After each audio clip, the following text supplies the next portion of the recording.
नमस्कार, मैं हूं सुमित अवस्थी और आप देख रहे हैं हम भारत के लोग। 2024 के चुनावी साल की शुरुआत हो गई है। आज 2 जनवरी का दिन है और चुनावों में विरोधियों को पटखनी देने के लिए सियासी तिकड़मों की भी शुरुआत हो चुकी है। देश के प्रमुख विपक्षी गठबंधन इंडिया समूह ने आज फिर ईवीएम का मुद्दा गरमाने की कोशिश की है। कांग्रेस के महासचिव और सांसद जयराम रमेश ने चुनाव आयोग को चिट्ठी लिखी है, जिसका मजमू मोटे तौर पर कहा जा सकता है कि ईवीएम पर भरोसा नहीं है और इस मौजूदा व्यवस्था को और ठीक करने की जरूरत है। इस खत के आखिर में जयराम रमेश लिखते हैं चुनाव आयुक्तों को संबोधित करते हुए कि 20 दिसंबर 2023 को हमने निर्वाचन आयोग के साथ वीवीपैट्स के ऊपर चर्चा और उन सुझावों के लिए एक अपॉइंटमेंट मांगा, जिन पर एक दिन पहले इंडिया समूह के नेताओं की बैठक में एक प्रस्ताव पारित हुआ था। हम निर्वाचन आयोग को इस प्रस्ताव की एक प्रति सौंपने और इस पर चर्चा करने की कोशिश कर रहे हैं, लेकिन अब तक कामयाब नहीं हुए हैं। मैं एक बार फिर आप और आपके सहयोगियों से इंडिया दलों के 3-4 नेताओं के साथ मुलाकात और वीवीपैट्स पर अपने नजरिए से अवगत कराने का निवेदन करता हूं। यह एक बिल्कुल उचित और जायज गुजारिश है। साइन करा हुआ है जयराम रमेश ने, जो कि सांसद हैं। आपको याद दिलाते हैं कि दिल्ली में हुई इंडिया समूह की जो चौथी बैठक थी, जो कि 19 दिसंबर को हुई, उसमें एक प्रस्ताव पास किया गया था। उस प्रस्ताव में था कि ईवीएम से मतदान के वक्त जो वीवीपैट की पर्ची निकलती है, उस पर वोटर के दस्तखत कराकर उसे बैलेट बॉक्स में डालना चाहिए और फिर उन पर्चियों की गिनती के बाद ही नतीजे घोषित होने चाहिए। विपक्ष ने ईवीएम पर यह सब तब कहा जब कांग्रेस 3 हिंदी भाषी राज्यों राजस्थान, मध्य प्रदेश और छत्तीसगढ़ में चुनाव आश्चर्यजनक तौर पर बुरी तरीके से हार गई थी। लेकिन यह बताना भी यहां पर जरूरी है कि यही कांग्रेस जो ईवीएम पे सवाल उठा रही है, उसने सबको चौंकाते हुए तेलंगाना विधानसभा का चुनाव इसी वक्त में जीता था और बड़े अंतर के साथ जीता था। हम आपको पुराने चुनाव आयुक्त रह चुके एस.वाई. कुरैशी का एक बयान सुनवाते हैं, जिन्होंने एनडीटीवी के साथ खास बातचीत में शायद सबसे पहली बार कहा था कि अगर ईवीएम की निष्पक्षता को बरकरार रखना है तो जो वीवीपैट है उसमें जो पर्ची निकलती है, उस पर्ची को वोटर को दिखाना चाहिए और उसके दस्तखत के बाद उस पर्ची के जरिए ही वोटों की मतगणना की गिनती होनी चाहिए। क्या कहा था कुरैशी साहब ने, उसको पहले सुनवा देते हैं। समझता हूँ कि ईवीएम बिल्कुल ठीक है, डिपेंडेबल है, लेकिन ईवीएम में जो इम्प्रूवमेंट की जरूरत होती है वो वीवीपैट के जरिए हमने शुरू कर दी थी। मेरी रिकमेंडेशन मैंने यही कही है कि अगर ये डिमांड है कि सारों की गिनती होनी चाहिए, 8 घंटे लगेंगे, 1 दिन भी लगेगा तो लग जाएगा। ढाई महीने पूरा नेशन इंतजार करती है रिजल्ट का, पहले दिन से आखिरी दिन तक, तो 1 दिन इंतजार में कौन से आफत आ जाएगी। तो सुना आपने एस.वाई. कुरैशी ने जो बात कही, वही बात आज जयराम रमेश ने भी चिट्ठी लिखकर एक बार फिर चुनाव आयोग को बोला है। मेरे साथ 2 खास मेहमान हैं। भारतीय जनता पार्टी की तरफ से आरपी सिंह साहब, स्वागत है आपका। पार्टी के प्रवक्ता हैं, पैनलिस्ट हैं, और साथ में कांग्रेस के नेता प्रवक्ता रोहन गुप्ता हमारे साथ हैं, आपका भी स्वागत है। रोहन जी, मेरा पहला सवाल आपसे, चुनाव में 3 महीने का वक्त बाकी है और फिर आप लोग ईवीएम का क्या कहूँ मुद्दा लेकर सामने आ गए। वो ईवीएम जो आपको कर्नाटक जिताती है, वो ईवीएम जो आपको तेलंगाना जिताती है, लेकिन आपको मध्य प्रदेश, राजस्थान याद रहता है, आप तेलंगाना भूल जाते हैं। क्यों ईवीएम पे शक है आपको? देखिए, हमने जो भी बात कही है, जयराम जी ने जो भी पत्र लिखा, उसका उद्देश्य है कि जो भी लोकतंत्र में एक प्रोसेस है उसको अगर हम लोग और ठीक करें तो उसमें क्या गलत है। अगर कोई चीज एक सिस्टम को इंप्लीमेंट किया गया, उसमें लगता है कि कहीं पे भी कोई मैनिपुलेशन का स्कोप है, कहीं पे भी इंप्रूवमेंट का स्कोप है, तो एक राजनीतिक पार्टी के तौर पे हमारा अधिकार है और वही अधिकार को हम लोग यूज कर रहे हैं। उसमें मुझे नहीं लगता है कि ये कोई सवाल है कि नहीं हम तेलंगाना जीते या ये नहीं, बिल्कुल नहीं। अगर हमको लगता है कि जिस प्रकार से कई परिणाम आते हैं, आप उसका एनालिसिस करते हो और लगता है कि इसमें बेटरमेंट हो सकता है सिस्टम में, वही चीज हम कर रहे हैं। और आज देखिए, वीवीपैट का जो इंट्रोडक्शन हुआ है वो पहले जो इंट्रोड्यूस हुआ उसके बाद हुआ है। वीवीपैट के बाद सिस्टम में जो चीट दिखती है, हमारा यही कहना है कि वो चीट का अगर काउंटिंग होता है तो जो भी संशय जिसके भी दिमाग में सब निकल जाएगा। तो इसको हमको इस तरीके से देखना चाहिए कि जो लोकतंत्र में हर मतदार को अधिकार मिला हुआ है, वो अधिकार का सही तरीके से उपयोग हो रहा है। कोई भी लैप्स हो, किसी ने भी किया हो, सिस्टम का आरपी दुरुपयोग सिंह, ना ठीक हो है, मैं और उसको एक रिएक्शन लेता हूँ। अधिकार मिले आरपी कि सिंह, उसको एक चिट मिले। क्या आप इस बात से मुतमईन हैं कि वीवीपैट की जो पर्ची निकलती है उसके जरिए भी गिनती होनी चाहिए, वो भी जरूरी है ईवीएम की निष्पक्षता साबित करने के लिए? देखिए, ईवीएम की निष्पक्षता, जहां तक निष्पक्षता की बात है, इलेक्शन कमीशन ने एक बार सबको निमंत्रण दिया था, हैकाथॉन ऑर्गेनाइज किया था, कहा था आइए और किसी ने ईवीएम में कोई आपने लगता है कि गड़बड़ है तो उसको अप्रूव करिए। और वो ईवीएम मेरे ध्यान में कई दिन पड़ी हुई रही, परंतु किसी पॉलिटिकल पार्टी ने कोशिश नहीं की। हाँ, मैंने आम आदमी पार्टी के सौरभ भारद्वाज जी को एक अमेजोन से खिलौना खींचकर असेंबली के अंदर, वो भी बाहर नहीं, असेंबली के अंदर उन्होंने वो खिलौना खोल कर दिखाया, देखो ऐसे होता है वैसे होता है। वो पॉसिबल है नहीं, क्योंकि हर ईवीएम का अलग उसका स्ट्रक्चर है, उसका अलग ग्रिड है। और वो ये सोचना कि कोई एक एक ईवीएम पे बैठकर, देश भर में लाखों ईवीएम यूज होती हैं, उसमें एक एक ईवीएम में बैठकर कोई इसमें शरारत कर लेगा, वो पॉसिबिलिटी है नहीं। परंतु फिर भी क्योंकि वीवीपैट अब सिस्टम इंट्रोड्यूस हो चुका है, वो सबकी सब पर्चियां एक डब्बे में गिरती हैं। उसमें से मुझे लगता है कि किसी एक, मतलब जैसे अगर दिल्ली जैसा शहर है तो आप उसमें कहीं कुछ असेंबली सेगमेंट में कुछ सेगमेंट पे आप उसकी गिनती करा सकते हैं सिर्फ वेरीफाई करने के लिए। तो ये कहना कि सारी की सारी आप वीवीपैट के माध्यम से करेंगे तो वो तो फिर वापस से वही जो प्रोसेस है बैलेट पेपर वाला, वही प्रोसेस वापस शुरू हो जाएगा। तो उसमें फिर ईवीएम की क्या जरूरत है अगर आपने वीवीपैट ही से सिस्टम चलाना है। तो हाँ, एट रैंडम कोई भी लगता है कोई चीज है वह कर सकते हैं, कहीं कुछ रैंडम वो अलाउड भी है कि एट रैंडम कुछ चीजें कुछ जगहों पे वीवीपैट पर वेरीफाइड भी हो सकते हैं। आरपी सिंह जी, अगर अगर वीवीपैट की पर्ची जो मैंने देखी वोट डालने के बाद, और मैंने अगर उस पर हस्ताक्षर कर दिए कि हाँ यही मैंने वोट डाला था, तो वो एंडोर्समेंट हो जाता है कि आपने जो वोट डाला वो उसी पार्टी को गया। अगर उस पर्चियों की गिनती हो जाए, भले उसमें 1 दिन लगे 2 दिन लगे, पहले भी चुनावी प्रक्रिया लंबी चलती थी, हम सबको याद है, तो 3-4 दिन तक काउंटिंग होती थी। आपको लगता नहीं कि उससे ज्यादा विश्वसनीयता आएगी चुनावी प्रक्रिया में?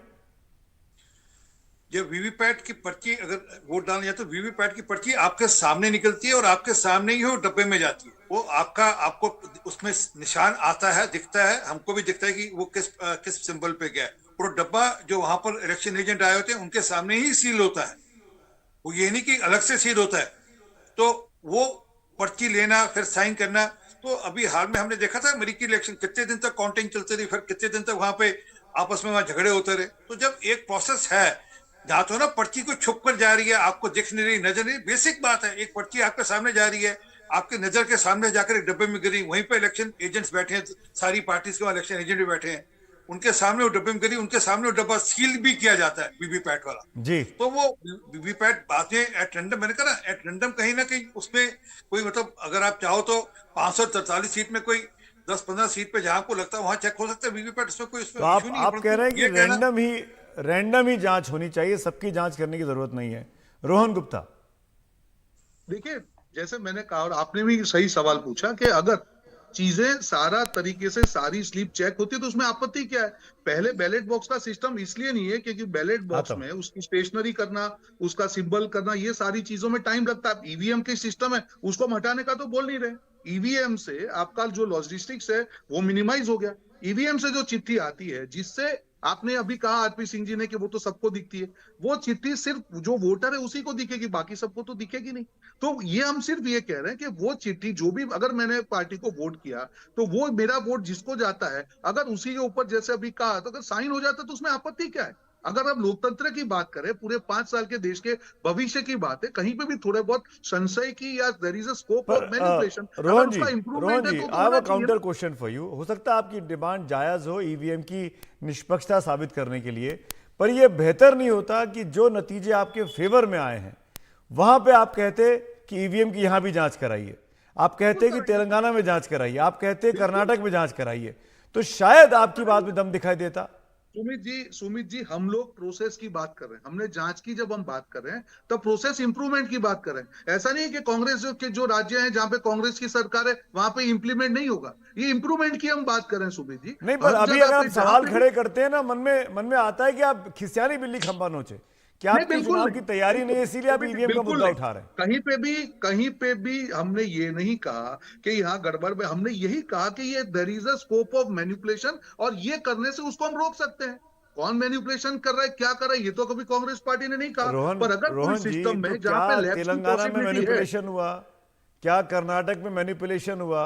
अगर मैंने मैं इस कहा ना तरह के सुमित जी, सवाल कहीं पूछूंगा पे तो भी आपको नहीं दुख कहा। होगा। देखिए जैसे मैं नए इसीलिए अधिकार कह रहा हूं कांग्रेस पार्टी कि ने, अगर हाउस देखिए को सुमित जी, अपने घर को साफ सुथरा दिखाना है तो सुमित अपने जी आप से बिल्कुल नहीं, शुरुआत करिए ना। बिल्कुल बिल्कुल नहीं सुमित जी, मेरा मैं आपको जवाब दे दूं। कभी भी हमने कोई, ये हम जो सिस्टम की बात कर रहे हैं, हम ये नहीं कह रहे कि कांग्रेस समर्थित जो राज्य वहां पे ये नहीं होगा, बिल्कुल नहीं।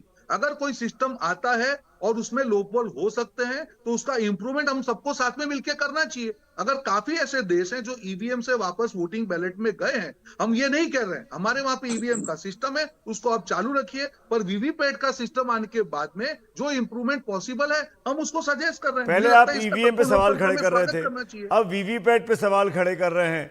कल जब बैलेट बॉक्स पे पर्ची पड़ेगी तो आप उस पे सवाल खड़ा करेंगे, क्योंकि आप चुनाव नहीं जीत रहे हैं। इसीलिए मैं आपसे बोल रहा हूं रोहन जी देखिए, अगर कि अगर सवाल अपने आप आपको अगर लगातार उसको पूरी प्रक्रिया में सुनिए, सवाल खड़े सुमित कर जी, रहे हैं, बजाय सुमित इसके जी, कि पार्टी को मजबूत सुमित करें। जी, देखिए सुमित जी, वापस आप दो चीजों को जोड़ रहे हैं। हमने आपने कहा कि पार्टी मजबूत, वो हमारा काम है, हम करेंगे। तेलंगाना में हम जीते हैं, हम लोग कर्नाटक में जीते हैं, हिमाचल में जीते हैं, तो वो हमारा काम है। पर इसका मतलब ये नहीं है कि लोकतंत्र के अंदर हमारा जो अधिकार है कि जहां पे भी थोड़ा भी स्कोप ऑफ मैनिपुलेशन हो उसको हम लोग रोकने के लिए प्रयास करें। मुझे लगता है कि इस प्रयास को इस तरीके से जोड़ना चाहिए कि चुनाव के परिणाम, जो भी परिणाम आए, हमने ये नहीं कहा कि आप कर्नाटक में इसको इंप्लीमेंट मत करिए या तेलंगाना में मत करिए या हिमाचल में मत करिए, नहीं, बिल्कुल पूरे देश में करिए। आरपी ये सिंह पूरे जी, देश के योर भविष्य टर्न। का सवाल है, और 1% भी संशय होता है और 8 घंटे अगर लगते हैं 5 साल आरपी बचाने के लिए, आरपी तो वो सर, बचाने चाहिए। आरपी सर, जब जब 2009 में आडवाणी जी ने सवाल खड़े किए थे ईवीएम पर, बार बार ये बात कही जाती है कि सबसे पहले तो बीजेपी ने सवाल खड़े किए। जीवीएल नरसिम्हा राव जो आज आपके सांसद हैं और आडवाणी जी बाकायदा चुनाव आयोग गए थे। क्या आपको लगता है कि ये जरूरी है? दो चीजें पूछ रहा हूं कि एक तो वीवीपैट की हर पर्ची की गिनती हो पूरी 543 सीटों पर, और दूसरा यहां वापस बैलेट बॉक्स पे चले जाए जहां से कई देश जा चुके हैं, जैसे कि रोहन गुप्ता बोल रहे हैं। देखिए असल में क्या है कि मैं अब तक तो मैं आपको टेक्निकल बात करता हूँ, राजनीतिक बात करता हूँ। असल में क्या है कि 2024 की हार साफ दिख रही है। अब वो पहले से ये ग्राउंड खड़ा करके रखो, एक समाज में, एक कोर्ट कचहरी में, एक जो लोग लीड करते हैं उन पे एक मेंटल दबाव बना कर रखो, और जनता में भी एक सिंपैथी सी रखो कि नहीं देखो हम तो चुनाव हारे, परंतु शरारत तो ईवीएम में हुई। अगर वो वीवीपैट को गिनती कर लेते तो हम जीत रहे थे। आज भी मैं चेक कर लीजिए, आज भी वीवीपैट की कहीं हो तो गिनती होती है, ऐसा नहीं कि वीवीपैट की गिनती नहीं होती। परंतु और वीवीपैट की जो पर्ची आप कह रहे हो साइन होकर, वो पर्ची मेरे सामने साइन हुए बिना भी मेरे सामने जा रही है, किसी और के सामने जा रही। वो सिंबल उसमें वो भाजपा का है या नहीं है, तो वो दिखता है मेरे को कि मैंने भाजपा पे मोहर लगाई, भाजपा के जा रहा, उसमें झाड़ू या कांग्रेस के मोहर का नहीं जा रहा। मैं दिल्ली के संदर्भ में बता रहा हूँ, तो इसलिए उस पर शक होने का कोई कारण नहीं है। हाँ, मैं ये बात मानने को तैयार हूं कि आप ये कह सकते हैं कि वीवीपैट का जो सर्वे जो गिनती है वो रैंडम कहीं ना कहीं, आप दिल्ली भर में, मैं दिल्ली का उदाहरण से, दिल्ली का रहने वाला हूँ, दिल्ली में अगर 70 विधानसभा है तो उसमें से कोई 2 विधानसभा में आप चेक कर लें, उससे चेक हो जाएगा कि सबके सब ठीक है नहीं है। हर राज्य के अंदर 2-3 जगह आरपी सिंह जी, बीते दो दिनों में कुछ वीडियोस वायरल हुए हैं, कुछ नेताओं ने किए हैं, कुछ आपके विरोधियों ने किए हैं, जहां पे ये साबित करने की कोशिश की गई कि वीवीपैट की मशीन में भी छेड़छाड़ हो सकती है। प्रशांत भूषण जैसे बड़े वकील ने किया, जो आपके विरोधी हैं, कि उसमें छेड़छाड़ हो सकती है। सुप्रीम कोर्ट के कुछ वकील सामने आए हैं, क्या कहेंगे आप? प्रशांत भूषण तो किसी के साथ भी कुछ किसी भी चीज में छेड़छाड़ करा सकते हैं, उसमें छोड़ दीजिए। परंतु जो हाँ वो उन्होंने, उनकी आदत है, कोई इसमें तो उसमें कोई बुराई नहीं है, अधिकार है उनको। पर वो वीडियो में दिख रहा है छेड़छाड़ होते हुए। मेरा सवाल प्रशांत भूषण नहीं है, मेरा सवाल छेड़छाड़ होते हुए सब दिखती है चीजें। प्रशांत भूषण जी को अगर ये सब करना था तो जब इलेक्शन कमीशन ने बुलाया था तो जाते, वहां पर जाकर करते। और अगर उनको अब कुछ चाहिए और कुछ करना है तो सुप्रीम कोर्ट जाकर ऑर्डर लेकर आए, इलेक्शन कमीशन को द्वारा बोले कि हैकाथॉन द्वारा कर दे, इनकी तसल्ली करिए। परंतु जब इलेक्शन कमीशन ने सबको निमंत्रण दिया था तब प्रशांत भूषण घर पे बैठे थे, तब नहीं उन्होंने सोचा। ये मैंने कहा ये इसी प्रकार का मामला जब 21 जनवरी 2019 के अंदर एक लंदन के अंदर प्रेस कॉन्फ्रेंस हुई थी, कराई गई थी सॉरी, और उसमें कपिल सिब्बल साहब दिखे भी थे उस प्रेस कॉन्फ्रेंस में। तो वो सबको जानकारी कैसे कैसे कहां कैसे कैसे, और वो भी एक पर्दे के पीछे से, कोई अंधेरे के अंदर से एक व्यक्ति कह रहा था कि हमने ये शब्द शायद करी। मैंने कहा रोहन, एक आइडिया दिया आरपीएन सिंह साहब ने कि आप कोर्ट जाइए, आदेश लेके आइए कि चुनाव आयोग जो है वो ईवीएम को खत्म कर दे या आपके फेवर में फैसला सुना दे, ताकि बैलेट बॉक्स हो जाए या वीवीपैट की गिनती हो जाए। देखिए आरपी सिंह जी और जो एक नए सेकंड आइडिया दे रहे हैं, और ले मुझे लूं नहीं मैं। समझ में आ रहा है, क्योंकि जब अडवाणी जी ने सवाल उठाए थे वो सही थे, जब कांग्रेस पार्टी उठा रही वो गलत है।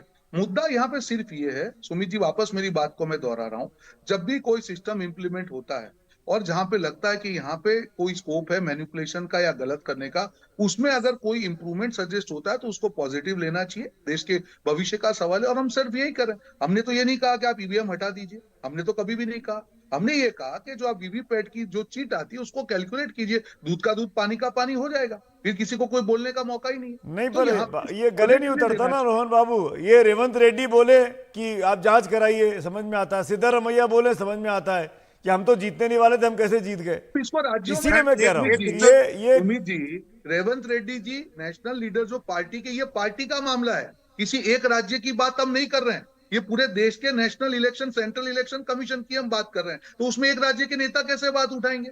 वो तो नेशनल लीडरशिप उठाएगी ना। आरपीएन सिंह, क्या आपको लगता है चुनाव आयोग को मिलना चाहिए? आखिरी सवाल कांग्रेस से और इंडिया के लोगों से, क्या आपको लगता है मिलना चाहिए चुनाव आयोग को इस मांग को लेकर? देखिए, पहली बात तो मेरा नाम आरपी सिंह है, आरपीएन सिंह नहीं है, तो माफी चाहता हूं। दूसरी बात, कैप्टन अमरिंदर सिंह ने, जब सोनिया गांधी जी ने ईवीएम पे प्रश्न उठाया था, कैप्टन साहब ने मना कर दिया था चुनाव जीतने के बाद। अगर मैं आपको उनका वो भेज दूंगा आपको ऑन रिकॉर्ड है उनका, कि नहीं हमारे यहाँ सब ठीक है, कोई गड़बड़ नहीं हुआ, सब ठीक ठाक हुआ है। तो क्या, जब वो जो आपने बीच में बात कही, सियानी बिल्ली खंबा नोचे, ये 2024 की अभी से तैयारी हो रही है और कुछ नहीं है, क्योंकि इनको दिख रहा है कि जो हालत होने वाली है। मैं आपके साथ डिबेट में 2024 मई में बैठ जाऊंगा, रिजल्ट्स के बाद, सॉरी जून के अंदर, जून में बैठ जाऊंगा, तो आप देख लीजिएगा क्या आउटकम होगा, आपके सामने होगा। सर मैं वापस निवेदन कर रहा हूं, अगर आपके पास कोई एक एविडेंस है, आप कृपा कर क्योंकि आगे भी कोशिश कर ली, इलेक्शन कमीशन ने अपनी पारदर्शिता दिखा भी दिया। मैं माफी के साथ, मेरे पास वक्त की कमी, आप दोनों ने अपनी बातें कही और दर्शक को भी समझ में आ गया कि आप दोनों क्या दरअसल कहना चाहते हैं। गेंद चुनाव आयोग के पाले में, आप दोनों का बहुत बहुत शुक्रिया। चुनाव आयोग क्या इंडिया ब्लॉक की इस मांग पर विचार करेगा कि वो मिलेगा, और वीवीपैट के बारे में क्या फैसला होगा, उस पर एनडीटीवी की नजर लगातार रहेगी।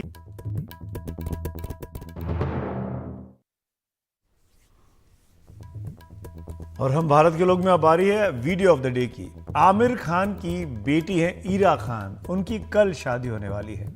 आज हल्दी की रस्म थी, तो मुंबई में उनके घर के बाहर उनके परिवारजनों में काफ़ी ज़्यादा उत्साह देखने को मिला। पूरे मराठी रीति रिवाज के साथ ये शादी होती हुई दिखाई दे रही है। परिवार के लोग तैयारियों में डूबे हुए हैं और बताया जा रहा है कि शादी कल होगी। आमिर खान की पत्नी किरण राव, जिनसे आज वो अलग हो गए हैं, वो भी शादी के इस आज के हल्दी कार्यक्रम में पहुंची। ईरा राव आज जिमिंग करती हुई देखी गई हैं मुंबई में। शादी की तैयारियों में ये ईरा खान की तस्वीर आपके सामने है। आमिर और आमिर की पहली पत्नी रीना की बेटी है ईरा।